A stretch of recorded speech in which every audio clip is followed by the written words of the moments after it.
Hello everyone. तो और आज इस वीडियो में हम लोग देखने वाले हैं गोदान का वीडियो नंबर 2। ठीक है, गोदान का वीडियो नंबर 2 जिसमें हम लोग एक इंपॉर्टेंट कैरेक्टर स्केच को देखेंगे। क्या इंपॉर्टेंट कैरेक्टर स्केच जो कि हॉरी है, जिसी के इर्द गिर्द पूरा जिसपे बेस्ड है या मेन हीरो कह सकते हैं उस गोदान का है, उसके कैरेक्टर स्केच को देखेंगे। ठीक है, क्योंकि ऐसा कभी कभी पूछ लेता है कोई एग्जाम में। ठीक है, कि कैरेक्टर स्केच इसका लिखिए। ठीक है, तो इसको देखेंगे। उससे पहले भी पिछले वीडियो में हम लोग क्या क्या देखे थे इसका रिव्यू कर लेते हैं एक बार। ठीक है, गोदान को हम लोग स्टार्ट किए थे। गोदान जो कि लिखा गया था प्रेमचंद के द्वारा, पब्लिश हुआ था 1936 में। उसके बाद उसको इंग्लिश में ट्रांसलेट किया गया रतन और पी लाल के जरिए। ठीक है, गोदान को एक इमॉर्टल, जो कभी इसमें जो मैसेज दिया गया है इस गोदान में, वो कभी मरने वाला नहीं है, इसलिए इसको इमॉर्टल बोला गया है। ठीक है, और फिर ये बहुत ही हार्ट टचिंग है। ये लिखा गया है जब ब्रिटिश रूल था तब का समय का। ठीक है, और मेनली पुअर फार्मर, जो गरीब किसान है, उन लोगों पे लिखा गया था और उन लोगों की दशा को दिखाया गया था। ये मेनली फोकस करता है गोदान आपका एक्सप्लॉयटेशन पे। ठीक है, उसके बाद अनटचेबिलिटी, पॉवर्टी, गरीबी, हंगर, ठीक है, जो भूखी होती है, भूखमरी होती है वो। उसके बाद इलिटरेसी, अनपढ़ जो लोग रह जाते हैं, क्यों रह जाते हैं, ये सब चीज के बारे में बताया गया। उसके बाद हम लोग कुछ और देखे थे जिसमें मेन कैरेक्टर्स देखे थे, कुछ 14 कैरेक्टर। तो होरी जो कि एक पुअर फार्मर है, मेन कैरेक्टर है इस पूरे नोवेल का, इस पूरे गोदान का। ठीक है, उसके बाद धनिया उसकी जो वाइफ रहती है, गोबर उसका बेटा, रूपा और सोना दो उसकी बेटी रहती है। भोला जो कि एक काव हार्डर रहता है, मतलब काव रखता है। जुनिया एक विधवा होती है जो डॉटर होती है किसकी, भोला की। ठीक है, उसके बाद हीरा देखे थे, हीरा जो कि हॉरी का भाई होता है।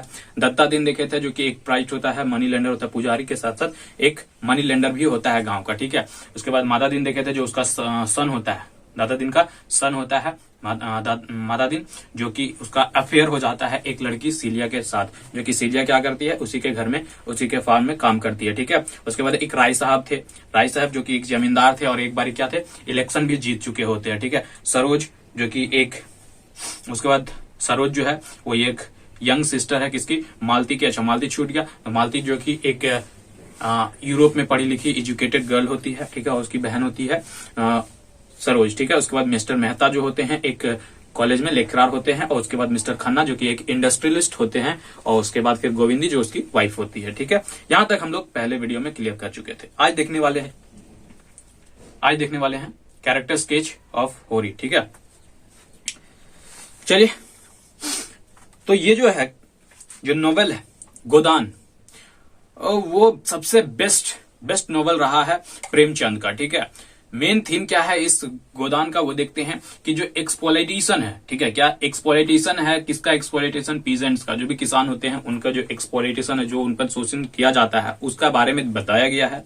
और जो इनएबिलिटी है, मतलब कि उन लोग जो है वो कर्ज नहीं पे कर पाते हैं मनी लेंडर्स को, या जो भी जमींदार होते हैं बड़े बड़े, उन लोग को पे नहीं कर पाते हैं अपना कर्ज, वो उसके बारे में बताया गया है। उसके बाद यहाँ बहुत सारे कैरेक्टर है जो बहुत सारे जीवन के तथ्य को दिखाते हैं।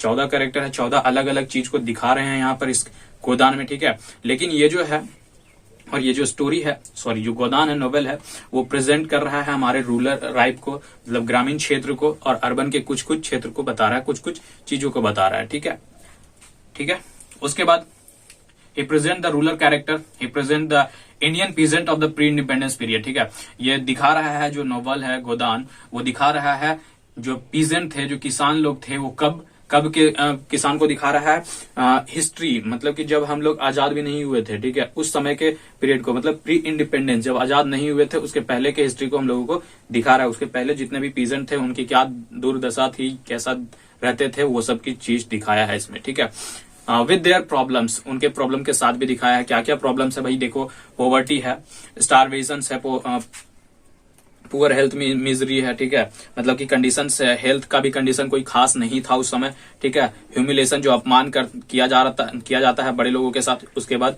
उन लोग का जो मरना, कैसे मरते हैं, ये सब चीज भी दिखाया गया। ठीक है, नेक्स्ट हम लोग पॉइंट वाइज पॉइंट देखेंगे, करीबन 7-8 पॉइंट है ना, 7-8 पॉइंट है, 7-8 पॉइंट सबको देखेंगे।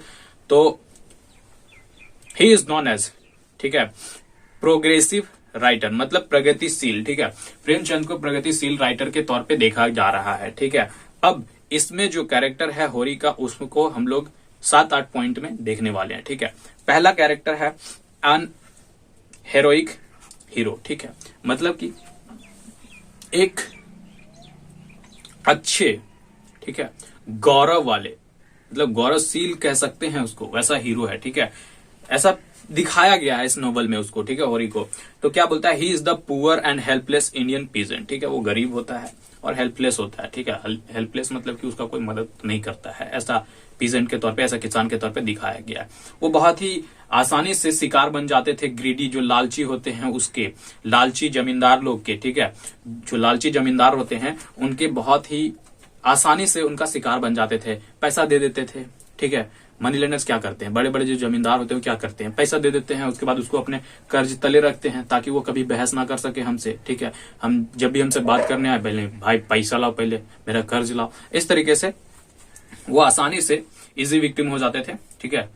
It's ironic and tragic that the present hold till the dry and the hard lands shows seeds but can not harvest the crop because the hungry money landers claim the crop. देखो किसान लोग क्या है, किसान जो कहता है कि वो लोग ठीक है, यहां तक ठीक है कि उन लोग बोए, ठीक है, जोते उते सब खेत उत को जोत उत ले, उसके बाद सीड को बो भी दे, ठीक है, सीड को बो दे, लेकिन काट नहीं पाता था। जब काटने का समय आता था, जब पक जाता था अनाज, जब काटने का समय आता था, तो उस वक्त क्या होता है, मनी लैंडर्स जो होते हैं वो अपना हक मांगने लग जाते थे, भाई मेरा कर्जा लाओ, मेरा है, तुम मेरे कर्जे के पैसे से तुम ये सीड बोए हो तो मेरा पैसा लाओ। इस तरीके से वो लोग कह रहा है यहाँ कर कि वो लोग बो लेते थे लेकिन काट नहीं पाते थे, क्योंकि बड़े जो मनी लेंडर्स हैं वो लोग अपना पैसा के लिए बहस करने लगते थे, ठीक है। दूसरा पॉइंट है लव फॉर द फैमिली, मतलब कि जो फैमिली है उनका, हॉरी का, वो कैसा उससे प्यार दिखाते वो देखा। हॉरी जो है एक फैमिली लविंग है, ठीक है, मतलब कि प्यार जो है अपने परिवार के जो जितने भी लोग हैं उसे सबसे प्यार करता है, जैसे कि फादर के रूप में, हस्बैंड के रूप में, ब्रदर के रूप में या ससुर के रूप में, सब तरीके से वो प्यार है। वो एफिशिएंट स्नेही फादर है, ठीक है, और मतलब कि वो समझदार है, स्नेह दिखाता है, प्यार दिखाता है अपने घर वालों के प्रति, ठीक है। एक सच्चा ब्रदर है, भाई है, ठीक है, और फिर वो ध्यान देता है अपने बेटे गोबर पर, सोना और रूपा पर भी देता है। ही वरीज अबाउट देयर मैरिज, और वो चिंतित रहता है उन दोनों बेटियों की शादी के प्रति, ठीक है, और वो ढूंढ भी रहा होता है finding proper sweater like an efficient father, Snehi father, जैसा एक स्नेही फादर होता है जो प्यार दिखाता है, जो प्यार फादर दिखाता है अपने फैमिली के प्रति, अपने बच्चों के प्रति, वैसा ही वो लड़का ढूंढ रहे होते हैं, ठीक है। He saved his brother Hira from police, और वो अपने जो ब्रदर हीरा है उसको पुलिस से भी बचाते हैं। क्यों? क्योंकि उसका जो क्रूएल एक्ट होता है giving poison to a cow, ठीक है, काउ को क्या करते हैं वो, उसका जो भाई है, हॉरी का जो भाई हीरा है, वो काउ को क्या करता है, पॉइजन दे देता है, ठीक है, मारने के लिए पॉइजन दे देता है। तो उस एक्ट के, उस घिनौना हरकत के कारण भी उसको पुलिस से बचाता है, ठीक है, हॉरी बचाता है हीरा को। Hori is a husband who drinks sorrow silently without uttering a word to his family member, ठीक है। क्या बता रहा है, हॉरी एक ऐसा पति है, ठीक है, जो अपना दुख को साइलेंटली, एकदम धीरे से, मतलब कि एकदम चुपचाप घुट लेता है अपने अंदर ही, लेकिन अपने फैमिली के मेंबर से किसी से भी एक शब्द भी नहीं कहता है, ठीक है, और वो अपने ही अंदर मतलब कि धीरे धीरे सारा दुख को पी रहा होता है, ठीक है, और अपने फैमिली मेंबर को कुछ भी नहीं बोलता है। उसके बाद as a flat and religious and God fearing, ठीक है, धार्मिक रहता है, गॉड से थोड़ा डरता भी है, और एक सीधा सपाटा रहता है, ठीक है। He is a conservative farmer, ठीक है, रूढ़िवादी, ठीक है, रूढ़िवादी है। रिलीजियस गॉड रिलीजियस, और गॉड फियरिंग धार्मिक है, और गॉड से थोड़ा, भगवान से थोड़ा डरता है, आस्था उस्था रखता है भगवान पे, ठीक है। It does not exhibit much changes in his life, अपने जीवन में ज्यादा चेंजेस वो नहीं करता है, ठीक है, या ज्यादा चेंजेस उसमें दिखता भी नहीं है, ठीक है। He is a God fearing person with the blind faith in the religious authority, वो इतना विश्वास है, मतलब कि रिलीजियस धार्मिक तो है ही, लेकिन भगवान पे मतलब अंधविश्वास नहीं कह सकते, मतलब कि एकदम आंख बंद करके विश्वास कर सकता है, क्योंकि जो करा रहा है, जो भी हो रहा है हमारे साथ, वो सब वो करा रहा है, ठीक है। ऐसा इस तरीके से वो आंख बंद करके अपने भगवान पे भरोसा करता है, ठीक है। उसके बाद the novelist person his character is a simple and innocent, ठीक है। और इसमें जो नोबलिस्ट है, जो प्रेजेंट कर रहे हैं इसमें हॉरी का कैरेक्टर, वो बहुत ही सिंपल, साधारण सा और इनोसेंट, साधारण और एकदम मासूम सा कैरेक्टर को दिखा रहा है। Hori submit to all kind of exploitation by the rich, he has unshaken faith in the destiny, he make his life hell by his blind obedience and orthodox religious। देखो क्या बोलता है, वो हर तरीके के एक्सप्लॉइटेशन को अपने अंदर फील करता है, महसूस करता है। बहुत सारे शोषण जो किए जाते हैं रिच फार्मर के जरिए, मनी लेंडर्स के जरिए, वो सब कुछ को अपने अंदर फील करता है, महसूस करता है, दिखाता भी है। लेकिन वो डेस्टिनी पे, भाग्य पे बिलीव रखता है कि जो भी करा रहा है वो सब ऊपर वाला करा रहा है और हम कुछ नहीं कर सकते, ठीक है। आगे देखते हैं चौथा नंबर, हिज फिलॉसफी, उसका क्या धारणा रहता है, क्या बोलता है वो देखो। इट इज गॉड, जो कुछ, it is God who create the high and the lower ones come into the wealth after a lot of pains तपस्या, ठीक है। कहता है ये भगवान है, ये भगवान है जो बनाया है बड़ा और छोटा को, ठीक है। ये भगवान है जो बड़ा और छोटा को बनाया है और बहुत ही तपस्या करने के बाद इस तरीके का वो बना पाया है, ठीक है। ऐसा बनाया, तो सब कुछ कौन बनाया है, वही बनाया है भाई, हम कुछ नहीं कर सकते, ठीक है। He can not change the fate, हम लोग जो है किस्मत नहीं बदल सकते हैं। It is the fruit of deed our past life, ये हम लोगों का फल है जो हम लोग अपने पिछले जीवन में, पीछे जो कर रहे हैं, कर चुके हैं, वही काट रहे हैं अभी, वही हम लोग को फल मिल रहा है, ठीक है। ये सब ऐसा फिलॉसफी है उसका, ऐसा विश्वास रखता है, ठीक है। We sowed nothing and we have nothing to reap, अगर हम लोग कुछ ना बोए तो हम लोग पास काटने के लिए भी कुछ नहीं होगा भाई।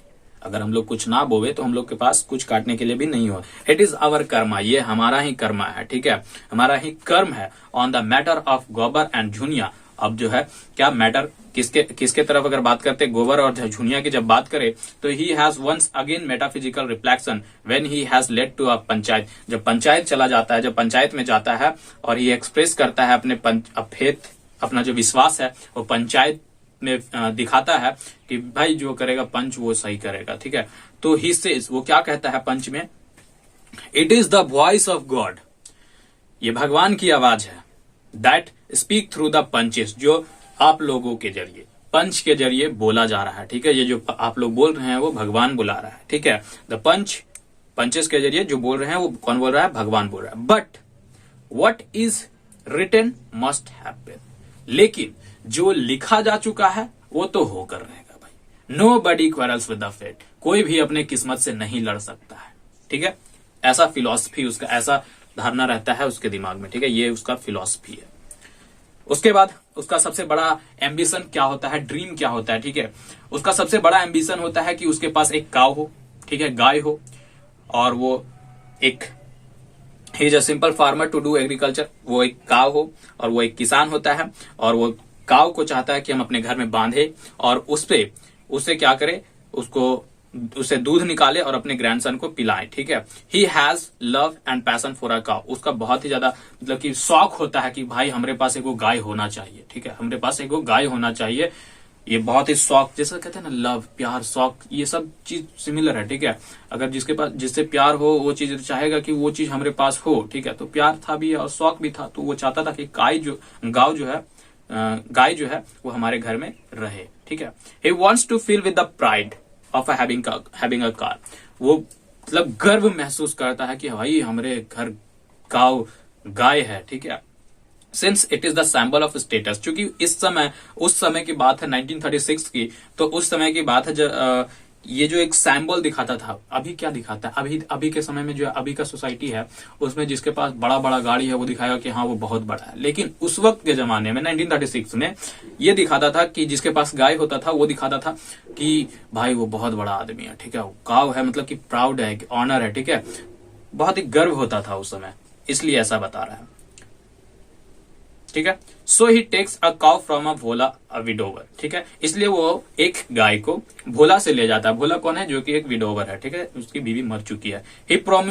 और भोला जो है वो चाहता है कि हमारी फिर से शादी हो, फिर से शादी करना चाहता है, ठीक है।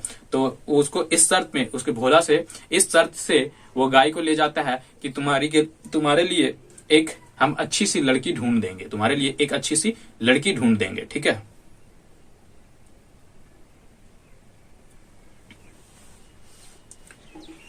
उसके बाद 6 हिज मिसफॉर्च्यून्स बट हिज मॉर्च्यून दुर्भाग्य, मिसफॉर्च्यून मतलब दुर्भाग्य, उसका क्या दुर्भाग्य है वो देखो, नेवर लिव हिम मतलब उसका जो दुर्भाग्य है वो कभी उसका पीछा नहीं छोड़ता है, ठीक है।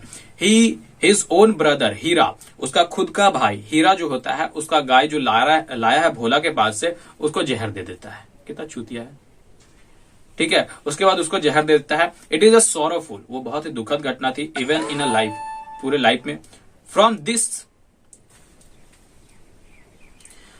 दिस इवेंट, ये घटना के बाद problems and struggle began to come in his house. अब इस घटना के बाद और भी ज्यादा प्रॉब्लम्स उसके घर में आने लगी थी, ठीक है। At the time of this own death, अब उसके खुद के डेथ के समय, होरी के खुद का जब डेथ होता है, जिस वक्त होरी का खुद का डेथ होता है उस वक्त देखो क्या होता है।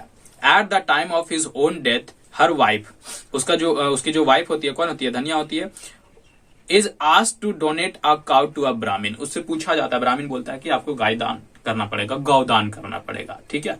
सी, तो उसके पास नहीं होता है गाय दान करने के लिए, तो वो कितना करती है वो देखो। सी ओनली गिव 1.25 पैसा, ठीक है, 1.25 पैसा ही वो सिर्फ दान दे पाती है, ठीक है। दस his ambition dream is never fulfil, तो उसका जो ख्वाहिश होता है, उसका जो सपना होता है वो कभी फुलफिल नहीं हो पाता है, ठीक है।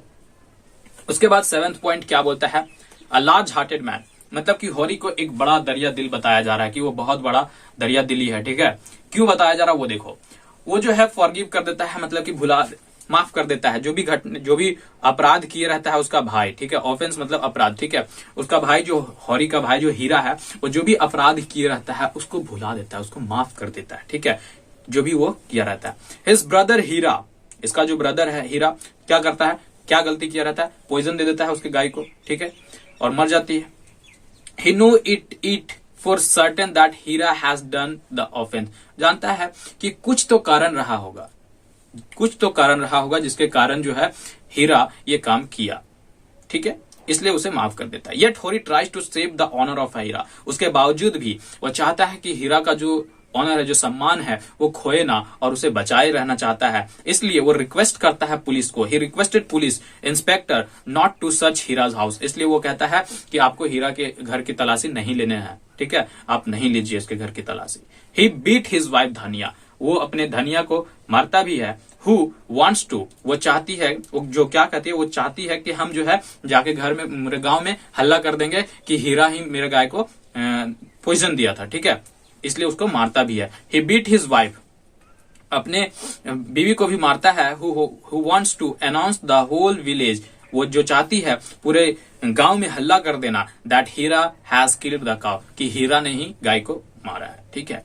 He even goes to the extent of placing his hand on a Gobar's head to swear that he has not seen her, उसके बावजूद भी वो सबके सामने जाता है और अपने बेटे के सर पे हाथ रख के भी कहता है, कसम खाता है कि नहीं, हमने हीरा को गाय की तरफ देखा तक नहीं है, ठीक है। अब देखो, इससे तुम पता लगा सकते हो कि कितना लार्ज हार्टेड मैन है, कितना दरिया दिली है, ठीक है। This shows his love for Hira, और यही दिखाता है उसका, ये जो अभी घटना हम लोग पढ़े वही दिखाता है कि कितना प्यार करता है वो अपने भाई हीरा से, ठीक है। उसके बाद 8 नंबर क्या बताता है, he representative of a Indian farmer, अब जो इंडियन फार्मर, जो भारतीय किसान थे, उसको रिप्रेजेंट भी करता है, उन लोगों को रिप्रेजेंट भी करता है। कैसे करता है, ही लाइक अदर फार्मर, वो भी दूसरे फार्मर के जैसा रहता है, ठीक है। लिव इन अ प्रॉब्लम्स, वो भी प्रॉब्लम्स में जी रहा होता है, लोन वो भी लिए रहता है, उसके पास भी क्राइसिस होता है, विक्टिम्स होता है, शिकार होता है एक्सप्लॉयटेशन का, ये सब भी होता है, ठीक है। वो भी किसान ही है ना, कोई गरीब है, मतलब बड़ा अमीर तो नहीं है, गरीबी है, इसलिए। ही हैज ब्लाइंड फेथ, ठीक है, उसका blind faith in old age traditions and religious belief, जो उसका जो विश्वास होता है ट्रेडिशन पे, जो भी हम लोग का चल रहा होता है उसके पे, और भगवान पे, ठीक है। He is the embodied ideas, उसके पास एक आइडियाज होता है जो कि सेल्फ सर्विस, मतलब कि सेल्फलेस सर्विस, ठीक है, मतलब कि खुद की कुछ चाहत ना हो और बस मदद कर सके हम, ठीक है, दूसरों की मदद कर सके बिना खुद की किसी भी तरह के चाहत की, ठीक है। He is so much tradition bound that we can never stand against the, उसके पास बहुत सारा बाउंड्री होता है, ठीक है, बहुत सारा बाउंड होता है, जिसके कारण वो जो एक्सप्लॉयटेशन कर रहे होते हैं बड़े बड़े फार्मर लोग, जमींदार लोग, उसके प्रति खड़ा नहीं हो पाता है, ठीक है, उसके अगेंस्ट में नहीं जा पाता है, ठीक है। Through this life he has been exploited and wrong by the money lenders but he bears all the injustice and exploitation silently. His son becomes rebel but he does not believe in him, ठीक है। उसके बाद ये सब होने के बाद भी कितना ही एक्सप्लॉइट किया जाता है जमींदार लोग के, जितने भी बड़े जमींदार होते हैं उससे, उसके बावजूद भी जितना भी अनजस्टिस हो रहा होता है, अनसमानता हो रहा होता है, एक्सप्लॉइट किए जा रहा है, सबको साइलेंटली बस पीता चला जाता है, ठीक है। हालांकि उसका बेटा रेबल बन जाता है, मतलब कि गुंडा बन जाता है, फिर भी उसको अपने बेटे पे विश्वास नहीं होता है, डजंट बिलीव इन हिम, ठीक है। अब उसका मौत कैसे होता है, इस ट्रैजिक डेथ, ठीक है, दुखद जो है घटना होता है, कैसे होता है वो देखते हैं, ठीक है। He never oppose and suffer everything silently and dies a life of a poverty exploitation and he left his family suffer, ठीक है। कहता है वो कभी भी किसी भी चीज के लिए अपोज नहीं किया, ठीक है, और इसलिए भी कह सकते हैं कि इसलिए सफर भी किया, ठीक है। और सफर किया तो सब कुछ साइलेंटली अपने अंदर ही रखा, कभी किसी भी चीज को अपने घर वालों से नहीं बोला, ठीक है। तो गरीबी में भी बना और गरीबी का भी पिया अपने अंदर, एक्सप्लॉइटेशन जो शोषण किया जा रहा था वो चीज को भी अपने अंदर पिया, ठीक है। उसका फैमिली सफर भी किया तो सिर्फ उसके डॉगमेटिक बिलीफ से, हट धार्मिक, ठीक है। मतलब कि डॉगमेटिक कहने का मतलब कि एकदम हट बना लेना, ठीक है, भाई हम किसी भी चीज का अपोज नहीं करेंगे, ठीक है, क्यों करेंगे ऐसा, इस तरह से हट धार्मिक, ठीक है। और उसका जो ट्रेडिशनल थिंकिंग था जिसके कारण, ठीक है। He follow the society remains the sour victim and the sacrifices his life. He handles all the situations himself. His tale of the life is universal truth of farmer who finally dies in. देखो ये जो घटना बताया रहा है, ठीक है, इस नोवेल में हॉरी का, वो एकदम मिलता जुलता है। जितने भी किसान हैं इंडिया में सब, मतलब कि किसान का अगर अंदाजा लगाना है तो बस इसकी ही जिंदगी को देख लो और किसान को रिलेट कर लो, ठीक है। बस यही हो रहा है हर किसान के साथ, ठीक है। हर किसान भी, उनका जो मेंबर होता है, बड़े मेंबर होते हैं, वो कुछ इसी तरीके से सब कुछ पी रहे होते हैं, वो किसी से शेयर नहीं करते। मतलब कि एक कहता है ना यूनिवर्सल ट्रूथ, जो सही वर्ड बोला है, यूनिवर्सल ट्रूथ है, एकदम सच्चाई है कि हमारे भारत के किसान के साथ ऐसा ही हो रहा है, ठीक है। अब कंक्लूजन क्या निकलता है, ठीक है, वो देखो। हिज कैरेक्टर जो है, इसका जो हॉरी का जो कैरेक्टर है वो बड़ा अच्छा ही किससे दर्शाया गया है, प्रेमचंद के जरिए दर्शाया गया है, जो कि बहुत बड़ा कैरेक्टर दिखा दिया भाई, ग्रैंड है। ही रिप्रेजेंट द फार्मर सोसाइटी, जो कि क्या कर रहा है, रिप्रेजेंट कर रहा है फार्मर का जो सोसाइटी है, फार्मर जो लोग रह रहे हैं, फार्मर के समूह को दिखा रहा है। He seems individual and invisible part of the society, जो कि किसान को ऐसा माना जाता है कि वो इनविजिबल, मतलब कि उसको कोई देखता भी नहीं है, ठीक है, उसको कोई देखता भी नहीं है, ऐसा धारणा रखता है कोई क्या बोले। ही remains in the memory of every reader. अगर गोदान पढ़ता है तो इसका जो हॉरी का कैरेक्टर है वो हर के दिमाग में छप जाता है, ठीक है। He is a great soul, he is really an heroic soul. उसके भाई वह एक महान आत्मा है, बहुत ही महान जिसको कह सकते हैं हम लोग, और वास्तव में एक वीर नायक उसको हम लोग कह सकते हैं, अनहीरोइक कह सकते हैं, ठीक है। अब आगे देखेंगे अगला क्या है, अगला गोदान चालू करेंगे, ठीक है। इस वीडियो में यहीं तक। Thank you very much.